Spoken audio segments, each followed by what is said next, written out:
I recently got back from a trip to Universal Orlando, and while I was there, I made sure to stop at the Epic Universe Preview Center. If you're not familiar with it, it's in the old, what was originally the Universal store in City Walk.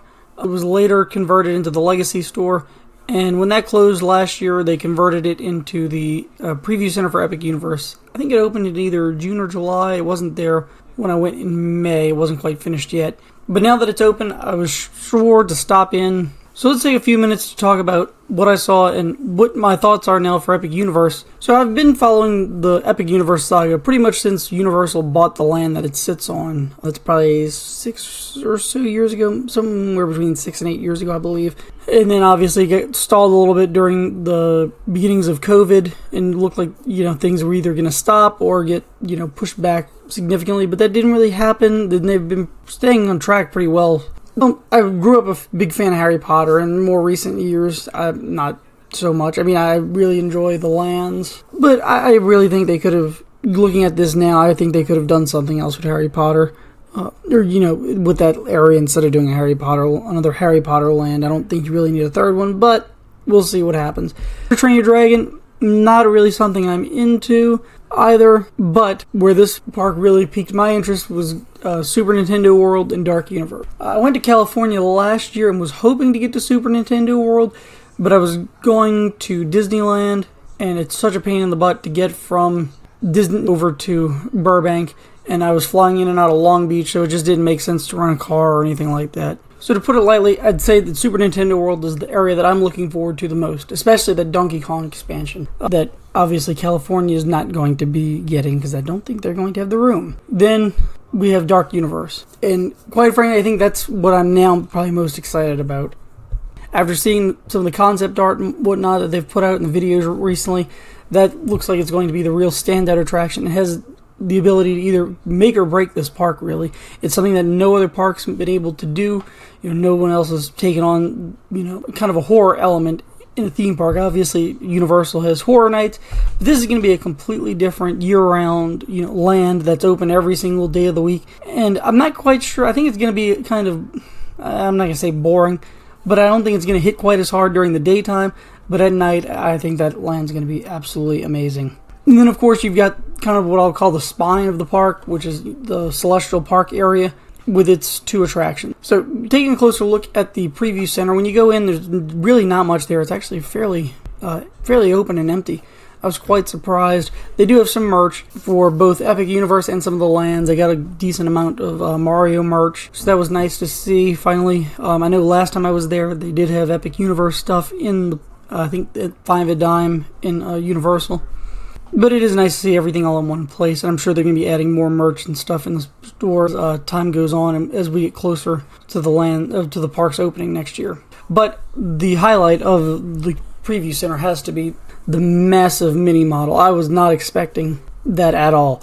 I've seen numerous videos online of the preview center. I've seen, obviously all the videos that Universal's put out. I've seen, the pictures and whatnot that BioReconstruct takes fairly often with all the updates, and none of it has done the park justice like seeing that mini model. It is absolutely massive. It takes up the majority of that location. Now, taking a closer look at the model itself, one of the things that I really like about it is you can see where all of the lands are going to be, but that's kind of obvious. More importantly, you can see how big some of these show buildings are. Wizarding World Ministry building is enormous, which we kind of knew, with that massive queue area that's going to be the Ministry. Inside, it's got to be pretty big, but I mean, the plot of land that's going to take up is enormous. From what I saw somewhere recently, I saw that the park itself is going to be about 110 acres, which would put it in line with like Hollywood Studios, Magic Kingdom kind of. I'm questionable on, is that going to be actual in the park, or is that comprise the areas where the show buildings and all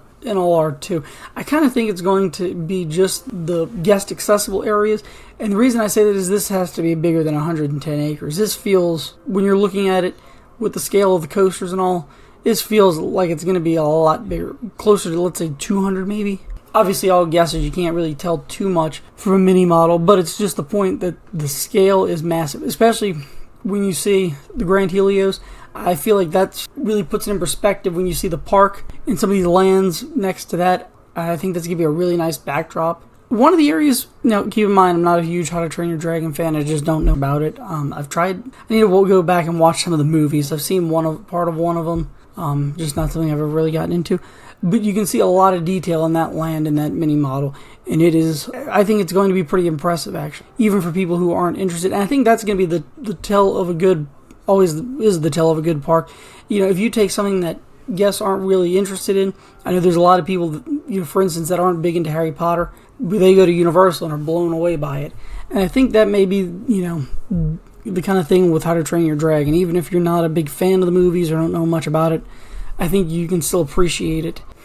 Now, with the Wizarding World, you can't really see too much. Obviously, you can see the streets of Paris, but the way the model is about, let's say, waist height, maybe a little bit lower than that. So you can't really look down, and keep in mind you're a few feet away in some of these areas from where the actual details are. You're not looking right down at it, so it's kind of hard to see some of those streets in Paris, which I know are extremely well themed. So, and then obviously the main part of it is the show building. But going around to Dark Universe, similar situation. You can see actually a good bit though on the model, but this is one of the spots that the little augmented reality app kind of shines. You can see some of the details that are going to be present, and that also works well for the Harry Potter themed area. You can get a couple more details from that, obviously not physically present, but it gives you a little bit better idea of what's going on there. And then of course the Super Nintendo World area really is what kind of blew me away, particularly the Donkey Kong minecart ride. That actually was one of the areas you can kind of get closest to just because of the way the model's configured. And it was very impressive. You can see the track and the faux track, barrel blast and all on it. Very impressive. And I don't want to go too far off topic here, but I know there's been a lot of comparisons to the existing parks and what's going to happen. There's tons of possibilities as far as, does this pull people away from the existing parks? Does it bring more people to the area? Does it take away people from Disney? And to that I say, I don't have a darn clue. I don't think anybody has a clue. I don't think Universal has a clue. I don't think they're going to know until they start really selling tickets. I think that's going to be when things really start becoming a little bit clearer, at least. But one thing I do know is that people are going to go to this park. I mean, after seeing the model and all of it, it gives you a pretty good idea of what's going to be there. And if it is as impressive as the model and the videos they've put out, this is going to pull in a wide group of people. I'm not saying it's going to detract dramatically from the existing parks or anything, but I think, if nothing else, this is going to force Universal and Disney to really amp up their existing theme parks to stay competitive. Now, one other thing I will say is I've been, seeing rumors for a long time that, Universal is going to do a preview center. I'm sure that was pretty clear. And I'd really been hoping for the last year and a half, 2 years or so, that they would open one sooner rather than later. And I'm glad that they kind of waited till later. I'm glad they didn't open this, a year or two ago. When you go, you're kind of within range of this park opening. If you would have opened it last year, it would have been, another 2 years off. Now we're within a year, people. And I'm anticipating they're going to announce something in the next couple months, I'd say by hopefully Thanksgiving, maybe Christmas. As far as tickets, I know there's been a few details out there for travel agents, but I'm really hoping they put out some more details for both pass holders and general, park goers and whatnot, how tickets are going to work and all that stuff. And I'm kind of guessing they're going to have people at the preview center that are going to be selling tickets and whatnot, or helping people purchase their tickets. I don't know how that's going to work. Again, this could be one of those situations like Disney where you have to schedule a date that you're going to be going to the park. So I'm just kind of guessing they're going to have people doing that kind of thing too at the preview center. So I think that's all I've got for today. I just wanted to take a minute to, point out that if you're at Universal in the coming months before this park opens, be sure to stop by and check it out because it's well worth it.